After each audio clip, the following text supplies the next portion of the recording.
राधे राधे दोस्तों। आज हम आपको सुनाएंगे करवा चौथ की कथा। अगर आप हमारे चैनल पर नए हैं तो प्लीज़ हमारे चैनल को लाइक करें, सब्सक्राइब करें और शेयर करें। एक ब्राह्मण था। उसके परिवार में 7 बेटे और 7 बहुएं थीं। 6 बहुओं के मायके वाले तो बहुत अमीर थे। इसी कारण ससुराल में सास ननंद उनको बड़ा मान देती थीं। परंतु छोटी बहू के मायके में कोई नहीं था। वह घर का सारा काम काज करती, सबकी सेवा करती, पर कोई भी उससे प्यार नहीं करता था। सभी उसे दुत्कारते रहते। तीज त्योहारों पर भी जब उसके मायके से कोई नहीं आता तो वह बहुत दुखी होती थी और सास तरह तरह के ताने उसे सुनाती थी। हर वर्ष की तरह इस वर्ष भी करवा चौथ का व्रत आया। अन्य 6 बहुओं के मायके से उनके भाई करवा लेकर आए, पर छोटी बहू के मायके से कोई नहीं आया, क्योंकि उसके परिवार में कोई था ही नहीं जो करवा लाता।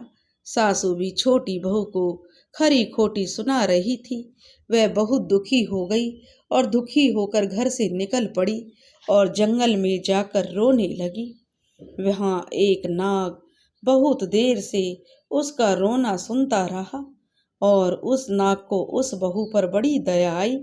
वह अपने बिल से निकलकर बाहर आया और छोटी बहू से पूछने लगा, बेटी क्या बात है, तुम क्यों रो रही हो? तो छोटी बहू बोली, आज करवा चौथ है, मेरा कोई भाई नहीं है। यदि मेरा कोई भाई होता तो आज जरूर करवा लेकर आता, तो मेरी सास मुझे इतना नहीं सुनाती। तो छोटी बहू पर जो नाग को दया आ गई। नाग ने कहा, बेटी तुम घर चलो, मैं अभी करवा लेकर आता हूँ। छोटी बहू खुशी खुशी घर आ गई। थोड़ी देर बाद नाग उसके ससुराल में पहुंचा और ससुराल वाले इतना सामान देखकर चकित रह गए। जो नाग उसके लिए सभी सामान लेकर आया था, सास ससुर देवरानी जेठानी देवर जेठ ननंद सबके लिए तरह अच्छे अच्छे महंगे महंगे कपड़े लाया था। सासू माँ की प्रसन्नता का तो कोई ठिकाना नहीं था। तब सासू माँ ने प्रसन्नता से और प्रसन्न मन से छोटी को नाग देवता के साथ भेज दिया, क्योंकि नाग देव बोले कि कुछ दिन के लिए मेरी बहन को इसके पीहर भेज दो। नाग देवता ने छोटी को अपनी धर्म बहन बनाया और उसे अपनी बहन बनाकर अपने महल में ले आया। नाग देवता ने सारा महल दिखाया और कहा, मेरी बहन जितने दिन चाहो आराम से रहो, मन चाहा खाओ और मन चाहा पहनो, पर मेरी एक बात याद रखना, जो सामने रखी नांद है उसको कभी मत खोलना।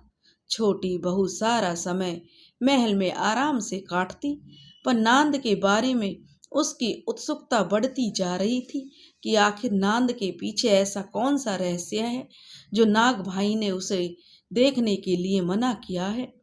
एक दिन जब घर पर कोई नहीं था तो उसने उस नांद को उठाकर देखा तो वहाँ हजारों की संख्या में छोटे छोटे सांप के बच्चे इधर उधर रेंग रहे थे। उसने जल्दी ही नांद को ढक दिया। जल्दी में एक नाग की पूंछ नांद के नीचे आकर कट गई। शाम को नाग के आने पर छोटी ने अपनी गलती स्वीकार कर ली। नाग ने उसे क्षमा कर दिया। अब छोटी के ससुराल में उसकी बड़ी इज्जत होने लगी। जिस सांप की पूंछ कटी थी उसे अब सभी बंडा कहकर तंग करने लगे। एक दिन उसने अपनी माँ से पूछा कि माँ, मेरी पूंछ कैसे कटी? तो माँ ने कहा कि बेटा, छोटी जो तुम्हारे भाई नाग की जो छोटी बहन आई थी और उसने नांद के उठाने में जल्दी की, जिससे तुम्हारी पूंछ नांद के बीच में आ गई और नांद से दबकर तुम्हारी पूंछ कट गई। तो वह बोला कि मैं छोटी बहू से बदला लूँगा। माँ के बहुत समझाने पर भी वह नहीं माना और वह एक दिन चुपचाप छोटी की ससुराल जा पहुँचा और मौका पाकर उसे काटने की सोचने लगा और उसके घर में छुप कर बैठ गया। वहाँ छोटी और उसकी सासू में किसी बात को लेकर बहस हो रही थी।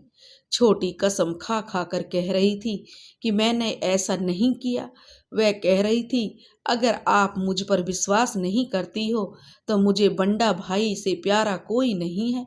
उनकी मैं कसम खाकर कहती हूँ कि मैंने ऐसा नहीं किया।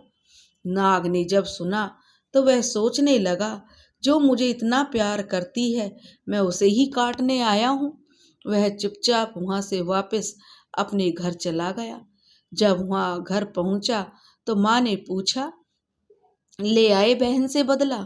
तो वह बंडा कहने लगा, माँ, बहन से कैसा बदला? तभी से बंडा भाई वह छोटी बहन, जो दोनों बहन भाई बन गए। और भाई प्रतिवर्ष चौथ के दिन करवा लेकर बहन की ससुराल जाता और बहन बड़े प्यार से करवा चौथ की व्रत करती।